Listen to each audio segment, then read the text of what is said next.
Welcome to Formatting 101, a presentation brought to you by the Thesis and Dissertation Services of Ohio University. In this presentation, you will learn about the college templates available to you, where to find them, and how to use them. Most colleges have a template or two that have all the formatting requirements already incorporated into them.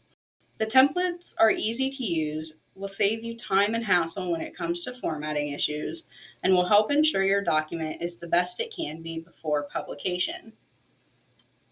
The list of templates can be found under the TAD Forms and Templates page on the TAD website. Find the template you wish to use and open it. Inside each template are instructions on how to use them. Start with the yellow box at the top of the first page of the template. Each chapter within the template has useful information on how best to utilize it.